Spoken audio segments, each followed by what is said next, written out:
Hello everyone, welcome to the physical educator. और आज हम कर रहे हैं इस वीडियो के अंदर क्लास 12th का चैप्टर फर्स्ट, जिसका नाम है प्लानिंग इन स्पोर्ट्स, और ये है उसका पार्ट 2। इस वीडियो के इस चैप्टर के जो कंटेंट्स थे वो थे: first, meaning and objective; second, various committees and their responsibilities; third, tournament, knockout, league, round robin and combination tournament; fourth, procedure to draw fixtures, tournament and leagues; fifth, intramural and extramural, meaning, objective and their significance; और six जो था वो था specific sports programs. हमने part 1 के अंदर cover कर लिए थे ये दो टॉपिक, और इस वीडियो के अंदर हम कवर करने वाले हैं पार्ट 3। ठीक है, पार्ट 4 जो होगा वो कवर होगा नेक्स्ट वीडियो के अंदर। और पार्ट 5th और 6th अब आपके सिलेबस का पार्ट नहीं है। जो 30% सिलेबस CBSE ने डिलीट किया, उसके अंदर से ये दो टॉपिक को हटा दिया गया। तो चलिए स्टार्ट करते हैं और देखते हैं क्या होता है tournament, knockout, league and round robin and combination tournament.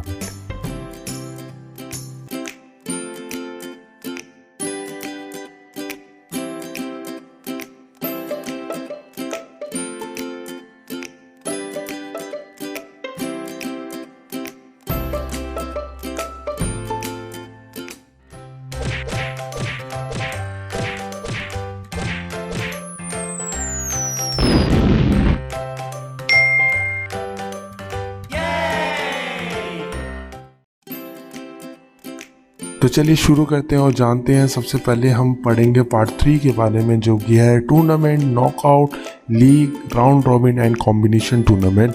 सबसे पहले हमें समझना पड़ेगा टूर्नामेंट होता क्या है। A tournament is a competition involving a large number of competitors all participating in a sport और अ गेम। ठीक है, तो एक टूर्नामेंट क्या है? एक टूर्नामेंट एक जस्ट एक कंपटीशन है जहाँ पे बहुत सारे एथलीट्स आएंगे, बहुत सारे कॉम्पिटिटर्स आएंगे, आपस में आके एक दूसरे के साथ पार्टिसिपेट करेंगे किसी भी एक गेम और स्पोर्ट्स के अंदर। ठीक है, अच्छा, ये जो टूर्नामेंट होते हैं वो अलग अलग लेवल पे ऑर्गेनाइज करवाए जाते हैं, जो कि अलग अलग लेवल होते हैं, जो कि हमने बहुत कॉमनली सुने हैं, जैसे कि zonal level tournament, district level tournament, national level tournament और इंटरनेशनल लेवल टूर्नामेंट्स। तो ये था सब कुछ टूर्नामेंट के बारे में। अब हम देखते हैं कि इसकी इम्पोर्टेंस क्या है, कि क्यों करवाने चाहिए टूर्नामेंट, या क्या फ़ायदे हैं हमारे टूर्नामेंट करवाने के। सबसे पहला जो फ़ायदा है वो है डेवलपमेंट ऑफ स्पोर्ट्स स्किल्स। अगर हम टाइम टू टाइम टूर्नामेंट करवाते हैं तो एथलीट्स को मौका मिलता है उन टूर्नामेंट के अंदर पार्टिसिपेट करने का और अपनी स्पोर्ट्स रिलेटेड स्किल को डेवलप करने का। सेकेंड जो है वो है प्रोपेगेंडा ऑफ स्पोर्ट्स। ठीक है, जब भी स्पोर्ट्स एक अरेंज करवाया जाता है तो उसको टूर्नामेंट जब भी एक अरेंज करवाया जाता है तो उसको बहुत ज़्यादा पब्लिसिटी करी जाती है और लोगों तक पहुंचाया जाता है। जब वो लोगों तक पहुंचेगा, लोग उसको देखना चाहेंगे, तो उससे स्पेक्टेटर्स जो होते हैं वो बहुत अच्छा अर्न करते हैं। ठीक है, थर्ड है इसके अंदर helpful in selection of players. Player को सेलेक्ट करने के अंदर बहुत ज़्यादा फ़ायदा होता है टूर्नामेंट के थ्रू, क्योंकि टूर्नामेंट के थ्रू अच्छे प्लेयर्स जो होते हैं वो निकल के आते हैं, क्योंकि वही विनर्स होते हैं। अगर अच्छा खेलोगे तभी तुम जीतोगे। तो जो विनर्स निकल के आएंगे वो आगे compete करते हैं और उनको हम सेलेक्ट कर सकते हैं बढ़िया अच्छी तरीके से। नेक्स्ट है development of national and international integration. इसका मतलब क्या है कि अगर मान लो एक नेशनल लेवल टूर्नामेंट कराया गया जहाँ पे अलग अलग स्टेट के लोग आके एक जगह पे आके इकट्ठा होके एक नेशनल लेवल का टूर्नामेंट खेल रहे हैं, तो वहाँ पे कितने सारे कल्चर एक जगह पे हैं, तो हमें कितने सारे लोगों से इंटीग्रेट होने का मौका मिलेगा, उनसे मिलने का मौका मिलेगा। सेम जाता है इंटरनेशनल टूर्नामेंट के बारे में भी। जब भी कोई इंटरनेशनल टूर्नामेंट होता है तो अलग अलग कंट्रीज़ के लोग आते हैं, एक जगह इकट्ठा होते हैं, जिससे हम एक दूसरे को जानेंगे, उनसे हमारा भाईचारा बढ़ेगा, ब्रदरहुड बढ़ेगा। ठीक है, तो ये सारी चीज़ें। नेक्स्ट है development of social qualities.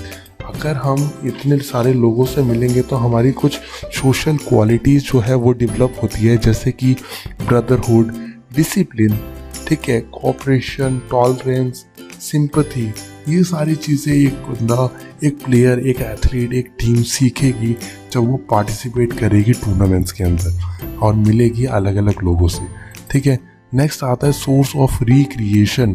Recreation का सोर्स का मतलब क्या है, यहाँ पे जो स्पेक्टेटर्स है वो उनको बहुत अच्छा मौका मिलता है एक गेम को बहुत अच्छे लेवल पे टेलीकास्ट करने का और उनको लोगों तक पहुँचाने का, जिससे वो अच्छा अर्न कर सकते हैं। नेक्स्ट हम बात करते हैं टाइप्स ऑफ टूर्नामेंट के बारे में कि कौन कौन से टाइप के टूर्नामेंट होते हैं।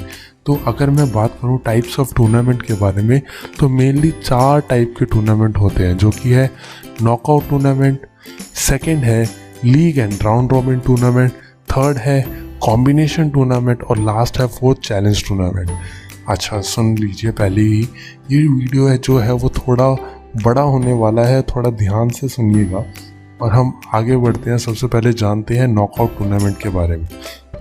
तो नॉकआउट टूर्नामेंट क्या है? नॉकआउट टूर्नामेंट एक टाइप का टूर्नामेंट है जिसके अंदर जो भी प्लेयर एक बार हार गया या एक बार भी डिफीटेड हो गया तो उसको अपने आप ही वो टूर्नामेंट से भी एलिमिनेट हो जाएगा और उसको कोई सेकंड चांस नहीं मिलेगा जीतने के लिए, ठीक है, कोई सी भी तरह का। तो नॉकआउट टूर्नामेंट क्या है कि एक प्लेयर एक बार अगर हार गया तो वो सेकेंड अपॉर्चुनिटी नहीं पा सकता कि वो दोबारा जीत सके, ठीक है। आगे बढ़ते हैं। अगर मैं बात करूँ, मान लो एक 4 टीम्स थी, team A, team B, team C and team D. उनका राउंड 1 हुआ जहाँ पे टीम ए और टीम बी आपस में कम्पीट कर रही थी और टीम सी और टीम डी आपस में कम्पीट कर रही थी। जब टीम ए और टीम बी का मैच हुआ, मान लो उसमें विनर रही टीम बी और टीम ए हार गई, और टीम सी और टीम डी का जब मैच हुआ तो उसमें विनर रही टीम सी और टीम डी जो थी वो हार गई। तो जो आगे बढ़ेंगे, आगे अगले लेवल तक पहुंचेंगे, वो है जीतने वाली टीम केवल, ठीक है, टीम बी और टीम सी। जो हारने वाली टीम है उनका क्या हुआ, वो अब टूर्नामेंट से बाहर हो चुके हैं। अब उनके पास कोई और सेकंड ऑप्शन नहीं है, सेकंड अपॉर्चुनिटी नहीं है, ठीक है। इसके बाद टीम बी और टीम सी का दोबारा से मैच होगा और उसके अंदर से जो जीतेगा, मान लो टीम बी विनर रही तो टीम बी ही जो होगा वो फाइनल विनर बन जाएगा, ठीक है। इस टाइप के जब टूर्नामेंट करवाए जाते हैं तो उसके एडवांटेजेस क्या है? उसके एडवांटेज कुछ इस तरीके से है, क्योंकि यहाँ पे जो टीम होती है अगर एक बार हार गई तो वो एलिमिनेट हो जाती है, जिसकी वजह से नंबर ऑफ मैचेस जो है वो कम होते हैं। जितने कम नंबर ऑफ मैचेस होंगे वो उतनी जल्दी ख़त्म होगा। अगर जल्दी ख़त्म होगा तो वो कम एक्सपेंसिव होगा, क्योंकि उतने टाइम का खर्चा जो होगा वो बच जाएगा।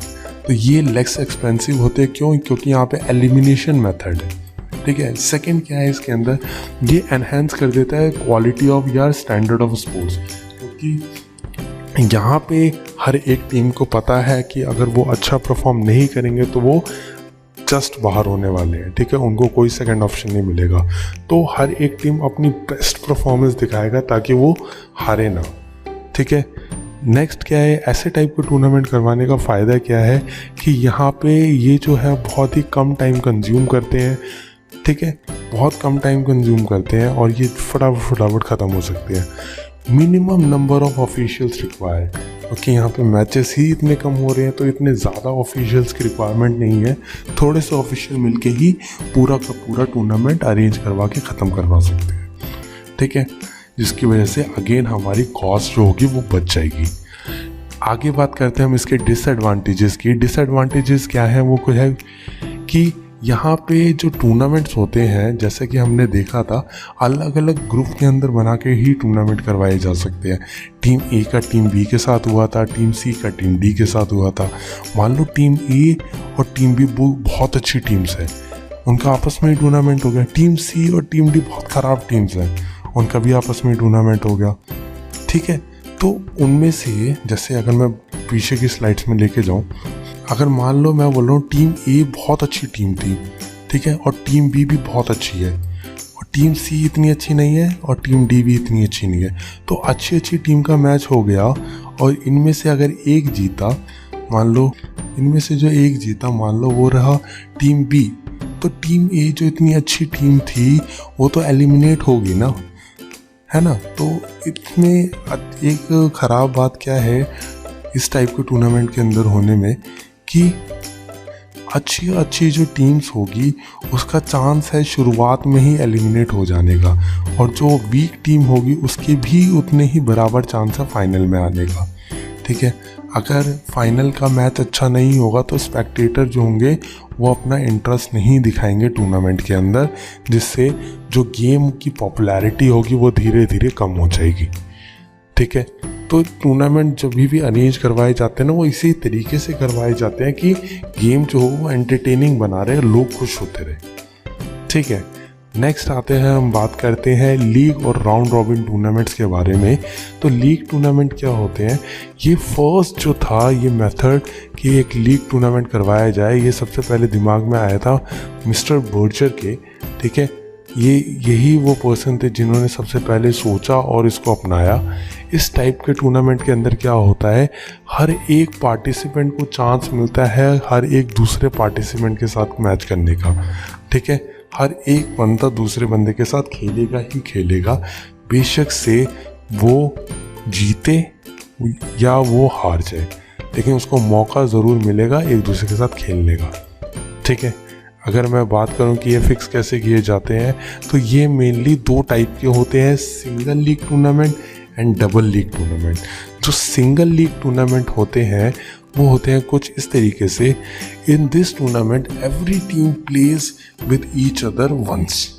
यहाँ पे हर एक टीम दूसरी टीम के साथ खेलेगी सिर्फ और सिर्फ एक बार। ठीक है, अगर मुझे नंबर ऑफ मैचेस निकालने, ये एक बहुत इंपॉर्टेंट क्वेश्चन है जो कि एग्ज़ाम के अंदर देखने को जनरली मिल जाता है कि determine the number of matches as per the single league tournaments if the total number of teams are 5। ठीक है, अगर मैं बोलूँ कि टोटल 5 टीम्स खेल रही है, तो मुझे टोटल एक टीम कितने मैचेस खेलेगी उसका मुझे बताओ। ठीक है, तो मैं डालूँगा उसको इस फॉर्मूले के अंदर, जहाँ पे n का मतलब है नंबर ऑफ टीम्स, तो यानी n की जगह लिख दूँगा 5, बाकी सब कुछ ऐसे का ऐसा, तो 5 - 1 ब्रैकेट को बंद और डिवाइड में इसके 2। ठीक है, तो 5 - 1 इज़ 4 और 4 × 5 इज़ 20, 20 डिवाइड बाई 2 इज़ 10। तो जो एक टीम होगी वो कितने मैचेस खेलेगी, वो खेलेगी 10 मैच। तो ये है बिल्कुल सिंपल सा तरीका। ठीक है, अगर मैं बात करूं डबल लीग टूर्नामेंट्स के बारे में, तो डबल लीग टूर्नामेंट क्या होते हैं, ये वो टाइप के टूर्नामेंट होते हैं जहाँ पे एक टीम को मौका मिलता है दूसरी टीम के साथ खेलने का कम से कम 2 बार। ठीक है, और अगर इसके अंदर मुझे नंबर ऑफ मैचेस निकालने हो और मान लो नंबर ऑफ टीम्स थी 5, तो यहाँ पे वो और भी सिंपल हो जाता है। 5 ब्रैकेट बंद खोला 5 - 1।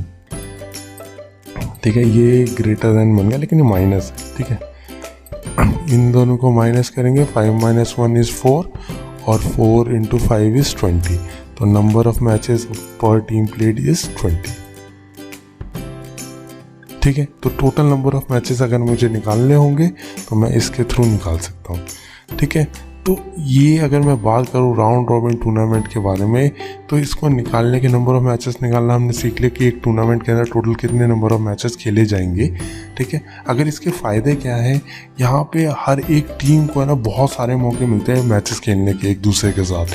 तो एक स्ट्रॉन्ग और डिजर्विंग टीम ही फाइनल तक पहुंचेगी और जीतेगी, ना कि जैसे कि नॉकआउट टूर्नामेंट में देखा कि अच्छी टीम बाहर हो सकती है और बेकार टीम भी फाइनल तक पहुंच सकती है। यहाँ पे वो चीज़ नहीं है, क्योंकि एक एक टीम को इतने मैचेस खेलने हैं, तो जेन्युइनली जो बहुत अच्छी टीम होगी वही फाइनल तक पहुंचेगी। ठीक है, every team get maximum opportunities. यहाँ पे कोई टीम ऐसी नहीं है जिसको मौका नहीं मिला। ठीक है, यहाँ पे एक एक टीम को बहुत सारे मौके मिलेंगे अपनी काबिलियत दिखाने का। ठीक है, किसी भी ऑफिशियल को कोई भी दिक्कत नहीं होगी कि एप्रोप्रिएट प्लेयर या टीम ढूंढना कि कौन आगे बढ़ाई जाए। ठीक है, क्योंकि यहाँ पे इतने ज़्यादा टूर्नामेंट होंगे, इतनी ज़्यादा स्किल्स दिखाई जाएगी, तो बहुत इजी हो जाता है किसी को भी फाइंड करना। ठीक है, players teams have opportunities to improve performance. यहाँ पे एक एक प्लेयर को, एक एक टीम को इतनी सारी अपॉर्चुनिटी मिलेगी क्योंकि इतने सारे मैचेस होंगे कि वो अपने परफॉर्मेंस जो ख़राब हो रही थी उसको भी इम्प्रूव कर सकते हैं। Spectators get good opportunities. यहाँ पे सिलेक्टर्स को भी बहुत अच्छी अपॉर्चुनिटीज़ मिलेगी, क्योंकि यहाँ पे जो धुरंधर टीमें होंगी ना वो पहुँचेगी फाइनल तक, ठीक है, जिसके मैचेस देखने के लिए सब मरे जाएंगे, ठीक है। तो ये सारे फ़ायदे थे इसके। अब बात करते हैं हम इसके डिसएडवांटेजेस के बारे में, जो कि है कंज्यूम्स मोर टाइम, ठीक है, क्योंकि एक एक टीम का इतने मैचेस होंगे तो मैच करवाने में टाइम भी लगता है, और लगातार हम एक एक टीम के बहुत सारे मैचेस करवा भी नहीं सकते, तो इसके अंदर बहुत ज़्यादा टाइम लगने वाला है, ठीक है, महीनों भी लग जाते हैं। सेकंड है कंज्यूम्स मोर मनी, यानी मोर एक्सपेंसिव है ये, क्योंकि तो नॉकआउट टूर्नामेंट जो था वो एक बार में एक एक टीम जो होती थी वो बाहर निकलती रहती थी, यहाँ पे वो नहीं है। तो यहाँ पे बहुत सारे मैचेस होंगे, जिसकी वजह से उसकी कॉस्ट जो है वो बहुत ज़्यादा आने वाली है। It require more time and money even for the participation, ठीक है, क्योंकि सोचो, मान लो अगर एक असम की टीम थी, वो दिल्ली के अंदर आई एक टूर्नामेंट खेलने, और वो यहाँ पे आके टूर्नामेंट खेल रही थी, ठीक है। अब वो लीग टूर्नामेंट था जहाँ पे उनके मान लो 5 मैचेस होने थे। अब 5 मैचेस लगातार तो एक टीम के करवाएंगे नहीं वो, ठीक है, तो वेट कर करके तो उनको एक एक टूर्नामेंट के लिए भी है ना 10-10 दिन 15-15 दिन रुकना पड़ जाता है, जिसकी वजह से 15 दिन का खर्चा भी तो आता है। तो केवल और केवल पार्टिसिपेशन के लिए ही ना उनके बहुत ज़्यादा क्या होता है, टाइम लग जाता है, जिसकी वजह से बहुत सारे उनके पैसे भी लगते हैं, ठीक है। और जो ऑर्गेनाइज़र्स होते हैं उनको भी बहुत ज़्यादा अरेंजमेंट्स करवानी पड़ती है, क्योंकि इतने सारी टीम्स को रुकवाने का खर्चा, इतने सारे ऑफिशियल्स को खिलाने का और पैसे देने का खर्चा, तो ये सारे उनके खर्चे बढ़ जाते हैं। और इन सभी के बीच में अगर मान लो टीम जब खेल रही है और वो उतना अच्छा परफॉर्म नहीं कर पा रही, अगर वो उतना अच्छा परफॉर्म नहीं करेगी और कंटिन्यूसली हारेगी, तो उनका जो मोरल होगा ना वो बहुत ज़्यादा डाउन चले जाएगा, जिसकी वजह से वो अपने आप को उतना अच्छा समझना ही बंद कर देंगे, और हो सकता है वो एफर्ट्स डालना ही बंद कर दें, ठीक है। तो ये था पूरा सब कुछ लीग और राउंड रॉबिन टूर्नामेंट्स के बारे में। अब आगे हम बात करते हैं कॉम्बिनेशन टूर्नामेंट के बारे में। कॉम्बिनेशन टूर्नामेंट क्या होता है? ये टूर्नामेंट वो टूर्नामेंट है जहाँ पे मैचेस जो होंगे वो ग्रुप बेसिस पे करवाए जाते हैं, ठीक है। अब जो ग्रुप बेसिस होगा, अगर मैं बोलूँ कि कॉम्बिनेशन टूर्नामेंट किस टाइप का करवाओगे, तो मेनली इसके भी टाइप्स होते हैं जो कि हम आगे देखेंगे। जितने भी टाइप होते हैं ना वो सूटेबल तभी होगा जब हम समझेंगे कि एक्टिविटी क्या है, कितने नंबर ऑफ पार्टिसिपेंट्स आने वाले हैं, अगर ज़्यादा नंबर ऑफ पार्टिसिपेंट्स आएंगे तो मैं किस टाइप का टूर्नामेंट करवाऊँ, तो वो सारी चीज़ें हमें समझनी पड़ेगी। कितनी दूर से पार्टिसिपेंट्स आ रहे हैं, अगर बहुत दूर से लोग आ रहे हैं, मान लो असम से आ रहा है, कोई केरला से आ रहा है, तो मैं उसको लीग टूर्नामेंट के अंदर नहीं फंसा सकता, ठीक है। तो मुझे ये सारी चीज़ें समझनी पड़ेगी, ठीक है। आगे हम बात करते हैं टाइप्स ऑफ कॉम्बिनेशन टूर्नामेंट के बारे में। तो मेनली 4 टाइप है जो कि हम पढ़ने वाले हैं, जो कि एक knockout cum knockout tournament, league cum league tournament, knockout cum league tournament और लीग कम नॉकआउट टूर्नामेंट, ठीक है। इन चारों के बारे में हम पढ़ेंगे। सबसे पहले हम देखते हैं नॉकआउट कम नॉकआउट टूर्नामेंट के बारे में। यहाँ पे जो नंबर ऑफ टीम जितनी भी होगी जो पार्टिसिपेशन के लिए आई है, उसको 4 इक्वल पार्ट्स के अंदर डिवाइड कर दिया जाएगा, और हर एक जोन, जो 4 जोन बना दिया हमने, पहले तो 4 हिस्सों के अंदर डिवाइड कर दिया। हर एक जोन के अंदर जितने भी जोन होंगे उनके जो विनर निकल के आएंगे, हर एक जोन का एक एक विनर होगा, हर एक विनर का एक दोबारा से नॉकआउट टूर्नामेंट करवाया जाएगा, जिससे फाइनल विनर निकल के आता है। तो देखिए, अगर हम समझे ग्राफ के थ्रू, तो मान लो ये जो 2 ग्रुप थे, जोन ए जोन बी, या दिल्ली जोन और पंजाब जोन, मान लो दिल्ली जोन का हुआ नॉकआउट बेसिस पर टूर्नामेंट, जहाँ पे टीम ए हारी और टीम बी पहुंची से राउंड 2 पे, यहाँ पे टीम डी हारी और टीम सी पहुंची राउंड 2 पे। टीम बी और टीम सी का जब मैच हुआ तो टीम सी हार गई और टीम बी जो थी वो रही फाइनल विनर। सेम ऐसे ही पंजाब जोन के अंदर टीम एफ फाइनल विनर रही। और अगर मैं दूसरे जोन्स के बारे में बात करूं, मान लो बिहार जोन और गुजरात जोन। बिहार जोन के अंदर विनर रही टीम एन और गुजरात जोन के अंदर रही टीम जे। तो ये जितने भी विनर्स थे ना जोन के, जैसे कि बिहार जोन का टीम एन और गुजरात जोन का टीम जे, ये सारे जितने भी विनर्स थे, जोनल विनर्स थे, उनका एक अलग से नॉकआउट टूर्नामेंट ड्राफ्ट किया जाएगा जिसको हम नाम देंगे इंटर जोनल टूर्नामेंट, जहाँ पे सारे जोनल विनर्स को इकट्ठा करो, उनके मैचेस करवाओ।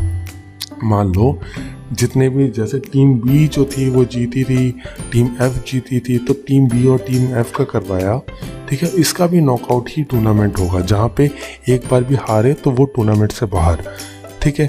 मान लो टीम बी जो थी वो हार गई और टीम एफ पहुंची सेकेंड राउंड में, टीम एन जो थी वो जीती और वो पहुंची सेकेंड राउंड के अंदर, तो जो भी हारी हुई टीम है उनका टूर्नामेंट का सफ़र हो चुका है ख़त्म, ठीक है। और जो जीती हुई टीम है वही केवल आगे बढ़ेगी और इसी के थ्रू हमें फाइनल विनर मिलेगा, ठीक है, जो कि ट्रू एक्चुअल सेंस के अंदर विनर होगा, जोनल इंट्रा जोनल टूर्नामेंट का बोलूँ या मैं बोलूँ ओवरऑल टूर्नामेंट का, ठीक है। तो ये था नॉकआउट कम नॉकआउट बेसिस पे टूर्नामेंट करवाना। सेकंड हम बात करते हैं लीग कम लीग टूर्नामेंट के अंदर, जहाँ पे एक टीम को 4 इक्वल जोन के अंदर डिवाइड किया जाएगा फिर से, ठीक है। और हर एक जोन के जो इतने भी मैचेस होंगे वो होंगे लीग बेसिस पे, जहाँ से हमें जोनल विनर्स मिलेंगे और हर जोनल विनर का जो मैच होगा वो दोबारा से होगा लीग बेसिस पे, जहाँ जिसका नाम देंगे हम टूर्नामेंट का इंटर जोनल टूर्नामेंट। और वहाँ से जोन बेसिस के बाद जोनल विनर का जब इंटर जोनल टूर्नामेंट होगा उससे फाइनल विनर निकल के आएगा। तो चलिए अगर हम ग्राफिकली देखें इसको और समझें तो ये होगा कुछ इस तरीके से। मान लो जोन ए और जोन बी, तो जोन ए जब लीग टूर्नामेंट होती है तो लीग टूर्नामेंट का मतलब क्या है, हर एक टीम हर एक दूसरी टीम के साथ एक ना एक मैच तो करेगी ही करेगी। तो यहाँ पे नंबर ऑफ टीम्स थी 4, तो 4 में जो टीम ए थी पहले उसने सबके साथ मैच किया, उसने टीम बी के साथ 2 के साथ मैच किया, टीम 3 के साथ मैच किया, टीम 4 के साथ मैच किया। जो टीम 2 थी उसने भी सबके साथ मैच किया, टीम 2 का टीम 1 के साथ मैच हो चुका है, तो टीम 2 का टीम 3 के साथ मैच हुआ, टीम 2 का टीम 4 के साथ मैच हुआ। अब टीम 3 के बारे में देखो, टीम 3 का टीम 1 के साथ मैच हो चुका है और टीम 3 का टीम 2 के साथ भी मैच हो चुका है। तो टीम 3 ने टीम 4 के साथ अभी तक नहीं खेला तो टीम 4 का मैच हो जाएगा।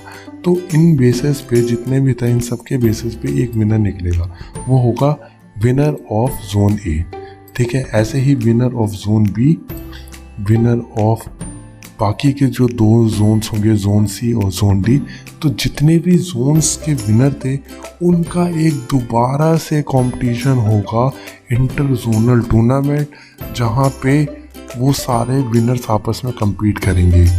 यानी टीम ए का जो विनर जो था, विनर ए, विनर बी, विनर सी, विनर डी, वो आपस में दोबारा से compete करेंगे फिर से लीग बेसिस पे, जहाँ पे वो सब एक दूसरे के साथ खेलेंगे और एक्चुअल सेंस में जो एक्चुअल में केपेबल होगा, जो उतना काबिल होगा, वो जीतेगा और फाइनल विनर बनेगा, ठीक है। अब बात करते हैं नॉकआउट कम लीग टूर्नामेंट के बारे में। यहाँ पे भी जितनी भी नंबर ऑफ टीम्स होगी उनको 4 इक्वल पार्ट्स के अंदर, 4 जोन्स के अंदर डिवाइड किया जाएगा, जहाँ पे जो फर्स्टली ऑल जो भी जितनी भी टीम्स होगी, जो भी जोन्स की होगी, उनके बीच में जो टूर्नामेंट होंगे वो होंगे नॉकआउट बेसिस पे। नॉकआउट बेसिस पे जब टूर्नामेंट होने के बाद जो एक्चुअल विनर निकल के आएंगे, जोनल विनर्स, उनके बीच में जब दोबारा टूर्नामेंट होगा वो होगा लीग बेसिस पे। मेरे सेंस में सबसे बेस्ट तरीका ये है, ठीक है, क्योंकि यहाँ पे अगर बहुत सारी टीम्स है, पहले तो मोटा मोटा सारे को निकाल दो, ठीक है, एक एक बार में जो भी हारता जा रहा है निकालते जाओ। जब अच्छी टीम्स बची उनका लीग करवाओ तो देखने में मज़ा भी आएगा, ठीक है। सबकी अपनी अपनी चॉइसेस होती हैं, मेरे लिए ये वाला बेस्ट तरीका है, ठीक है। अगर मैं इसको ग्राफिकली समझाऊं तो वो होगा कुछ इस तरीके से। मान लो जोन ए था, जोन ए का हुआ पहले नॉकआउट बेसिस पे टूर्नामेंट, और जोन बी जो था उसका भी हुआ नॉकआउट बेसिस पे। जोन ए में से जो था वो विनर निकल के आया, विनर ए, जोन बी का निकल के आया विनर बी। सेम इसी तरीके से जोन सी और जोन डी, उनमें से विनर जो निकल के आए, जोन सी का विनर निकल के आया विनर सी, जोन डी का विनर निकल के आया विनर डी। इन सारे जोनल विनर्स के दोबारा से टूर्नामेंट होंगे और वो होंगे लीग बेसिस पे, ठीक है। तो वो होगा इंटर जोनल टूर्नामेंट जो कि हुआ लीग बेसिस पे, यानी हर एक टीम दूसरी टीम के साथ खेलेगी ही खेलेगी, ठीक है। उन सबको मौका मिलेगा एक दूसरे के साथ खेलने का, और वहाँ से जो होगा वो फाइनल विनर निकल के आएगा, ये होगा विनर, ठीक है। ये होता है knockout cum league tournament. Final जो लास्ट पार्ट है वो है लीग कम नॉकआउट टूर्नामेंट। यहाँ पे भी सारी टीम्स को 4 पार्ट्स के अंदर डिवाइड किया जाएगा और हर एक रिस्पेक्टिव जोन का टूर्नामेंट जो होगा वो होगा लीग बेसिस पे। जब जोनल विनर्स निकल के आएंगे उन सारे विनर्स का जब मैच होगा वो होगा नॉकआउट बेसिस पे। यहाँ पे ये इस तरीके से इसलिए करवाया जाता है ताकि जो फाइनल टीम्स जो होंगी वो अपना बेस्ट टू बेस्ट दे, क्योंकि उनको पता है जोनल विनर जो होंगे वो ऑलरेडी चैम्पियंस है, क्योंकि वो लीग टूर्नामेंट्स के बाद जो बेस्ट टीम से केवल वो निकल के आई है। अब जो उनके जो टूर्नामेंट होंगे, जो फाइनल इंटर जोनल टूर्नामेंट्स होंगे वो होंगे नॉकआउट बेसिस पे, यानी वो अब कोई रिस्क नहीं ले सकते, ठीक है। तो ये भी एक बहुत अच्छा तरीका है, किसी को भी कोई भी तरीका पसंद आ सकता है, ठीक है। अगर मैं बात करूँ ग्राफिकली समझाओ इस टूर्नामेंट को, तो मान लो जोन ए था, उनका लीग बेसिस पर टूर्नामेंट हुआ, हर एक टीम दूसरी टीम के साथ खेली, जिससे हर एक जोन का विनर निकल के आया। मान लो विनर ए, जोन बी का निकल के आया विनर बी, जोन सी और जोन डी के इसी तरीके से विनर सी और विनर डी निकल के आए। जब ये चारों विनर्स आ चुके थे, इन चारों विनर्स का जो होगा वो होगा नॉकआउट बेसिस पे टूर्नामेंट, जिसका नाम दिया जाएगा इंटर जोनल टूर्नामेंट।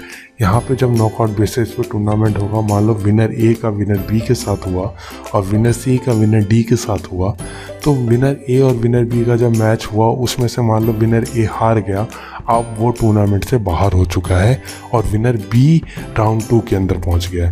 विनर सी और विनर डी का जब हुआ तो विनर सी जो था वो जीत गया, तो वो आगे वाले पार्ट में पहुंच गया राउंड 2 के अंदर, और विनर डी जो था वो अब इस टूर्नामेंट से बाहर हो चुका है, ठीक है। जनरली क्रिकेट मैचेस इन्हीं लीग कम टूर्नामेंट मैचेस होते हैं, लीग कम नॉकआउट मैचेस के बेसिस पे होते हैं, ठीक है। अब राउंड 2 के अंदर विनर बी और विनर सी है, इन दोनों का जब आपस में मैच हुआ, विनर बी जो था वो जीता और विनर सी हार गया, तो विनर बी जो था वो फाइनल विनर है इंटर जोनल टूर्नामेंट का, और वही विनर होगा पूरे के पूरे लीग का भी, पूरे टूर्नामेंट का भी, ठीक है। बाकी हम रनर अप्स और सेकेंड रनर अप्स निकाल लेंगे, ठीक है। तो ये था सब कुछ। नेक्स्ट बात करते हैं हम चैलेंज टूर्नामेंट के बारे में। एक चैलेंज टूर्नामेंट क्या होता है? एक चैलेंज टूर्नामेंट होता है जहाँ पे एक एथलीट या एक प्लेयर या एक टीम चैलेंज करती है दूसरी टीम, दूसरे प्लेयर या दूसरे एथलीट को। अगर दूसरा प्लेयर, दूसरा टीम या दूसरा एथलीट उन चैलेंज को एक्सेप्ट कर लेता है तो वो होगी भाई जंग की बात, और वहाँ से होती है लड़ाइयाँ शुरू। फिर होगा वो आपस में compete करेंगे। इसके एग्जाम्पल के हैं, इस टाइप के टूर्नामेंट के जो एग्जाम्पल है वो है बॉक्सिंग, UFC और टेनिस।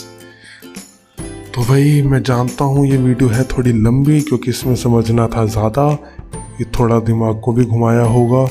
अगर कुछ समझ ना आए तो मुझे बताइएगा, कि ताकि मैं उसको दोबारा से समझा पाऊँ, या तो मैं लाइव सेशन करके समझाऊँगा या किसी और तरीके से समझाने की कोशिश करूँगा, ठीक है। तो चलिए, जितना समझ आया उसके बेसिस पे मैं आपसे एक क्वेश्चन पूछना चाहूँगा। तो दिस इज़ क्वेश्चन टाइम। इसके अंदर अब मैं क्वेश्चन जो पूछना चाहता हूँ वो है इस बार, FIFA is an example of which type of tournament, ठीक है। फीफा जो है वो किस टाइप ऑफ टूर्नामेंट का एग्जाम्पल है? क्या वो नॉकआउट टूर्नामेंट है?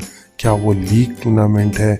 ठीक है, क्या वो चैलेंज टूर्नामेंट है, या वो कि लीग का भी तो कौन सा पार्ट है, या नॉकआउट टूर्नामेंट का कौन सा पार्ट है, या कॉम्बिनेशन टूर्नामेंट का कौन सा पार्ट है? तो मुझे अच्छे तरीके से बताओ, सारे अपने अपने एग्जाम्पल्स दो, या किसी भी तरीके से मुझे समझाओ और आंसर दो कमेंट के अंदर, ठीक है। तो ये था सब कुछ। अब नेक्स्ट वीडियो जो होगी वो होगा इसका पार्ट 3, और वो होगा इस चैप्टर की फाइनल वीडियो। और subscribe to the channel. This is all from my side today. Thank you so much, and my name is Anuj Kumar Thakur.